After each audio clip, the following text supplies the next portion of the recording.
मेरा नाम डॉक्टर जवेरिया अरशद है। आज हम डिस्कस करेंगे कि लेज़र सर्जरी या रिफ्रैक्टिव सर्जरी जिसको हम कहते हैं, या हम जिसको चश्मा उतारने की सर्जरी कहते हैं, वो क्या हर बंदे की चश्मा उतारने की सर्जरी हो सकती है या नहीं हो सकती। अगर हो सकती है तो उससे पहले क्या कोई ऐसी चीज़ है या कोई ऐसा प्रोसीजर है जिससे हमें गुजरना पड़ता है। ये टॉपिक आज हम डिस्कस करेंगे। पहले हमारा सवाल है, क्या हर बंदे की रिफ्रैक्टिव या लेज़र सर्जरी या चश्मा उतारने की सर्जरी हो सकती है? नहीं, हर बंदा चश्मा उतारने की सर्जरी के लिए एलिजिबल नहीं है। अब एलिजिबिलिटी की बात कर लेते हैं। आम पॉइंट्स हमारे पास जो हैं, एक तो आपकी उम्र 18 साल या उससे ऊपर होनी चाहिए। 18 साल के बच्चे की हम सर्जरी नहीं करते। कम से कम 19 साल, 19-20 साल एक स्टेबल उम्र है जिसके अंदर आप चश्मा उतारने की सर्जरी करवा सकते हैं। इससे पहले भी लोग कर देते हैं, लेकिन स्टेबल जो एज है वो आपके लिए यही है।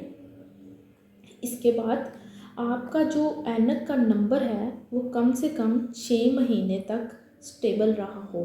0.5 या 0.25 बिल्कुल माइनर सा ऊपर नीचे हो जाना वो ठीक है, लेकिन एकदम से एक बहुत सडन चेंज, जैसे आप -3 लगा रहे थे और आप अगली दफ़ा चेक करवाने गए तो -4 हो गया नंबर, तो ये स्टेबल नंबर नहीं है। इसमें हम आपको कहेंगे कि वेट करें, अभी आपकी आँख की साइज़ बढ़ रहा है, जब वो एक पॉइंट पे बढ़ना बंद हो जाएगा तब हम सर्जरी करेंगे, क्योंकि इसमें फ़ायदा नहीं है अगर हम सर्जरी कर दें और आपकी आँख तो अभी बढ़ रही है, वो अपनी ग्रोथ कर रही है, वो ग्रोथ करेगी तो आपका नंबर और हो जाएगा, तो दोबारा नंबर आने के चांसेस बहुत ज़्यादा होते हैं। इसलिए हम वेट करवाते हैं, आपका ऐनक का नंबर स्टेबल होना चाहिए।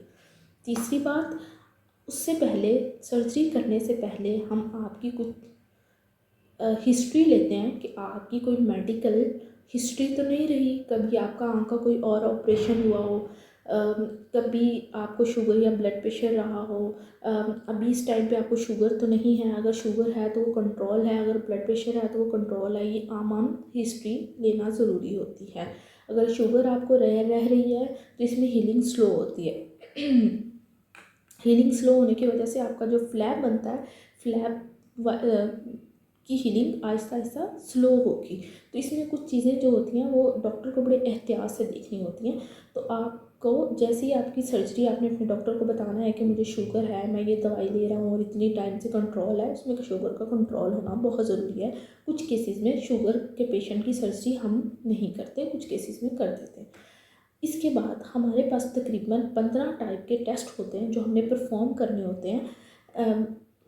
प्री रिफ्रैक्टिव लेज़र टेस्ट कहा जाता है उनको, जिसमें हमारे पास हम रिफ्रैक्शन कंफर्म करते हैं, सब्जेक्टिव रिफ्रैक्शन करते हैं, ऑब्जेक्टिव रिफ्रैक्शन करते हैं, यानी आपका ऐनक का नंबर मशीन से निकालेंगे, फिर हम आपको पढ़ा के, आपको आम ज़बान में जिसको हम टेस्ट चार्ट पढ़ा के हमने नंबर निकालना होता है, वो तरीका हमारे पास होता है, हमने उससे निकालना होता है। आपकी आंखों की पुतली फैला के एक मशीन होती है जिसको हम रेटिनोस्कोपी कहते हैं, उससे हमने ऐनक का नंबर निकालना होता है। ये एक टेस्ट होता है। फिर आपकी आँख की पुतली फैला के पीछे से पर्दे का मुआयना होता है, वो करना होता है।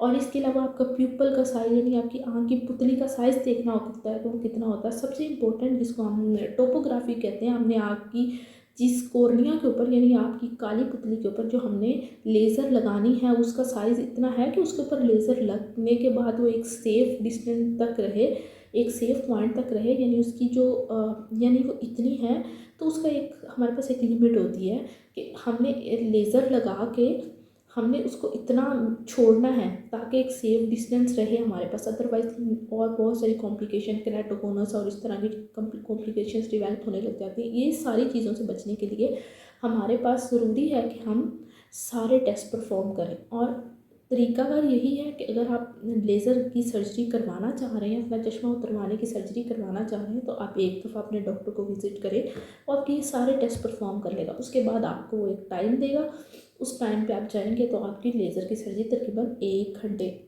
का प्रोसीजर टोटल होता है, जिसमें ओटी की प्रिपरेशंस और डिफरेंट चीज़ें होती हैं। लेज़र इटसेल्फ 5 मिनट का प्रोसीजर भी नहीं होता, तो वो आपका करके भेज दिया जाता है, जिसमें पहले 1 दिन का रेस्ट बहुत ज़रूरी होता है। उसके बाद आप नॉर्मल रूटीन एक्टिविटीज़ परफॉर्म कर सकते हैं। बहुत शुक्रिया।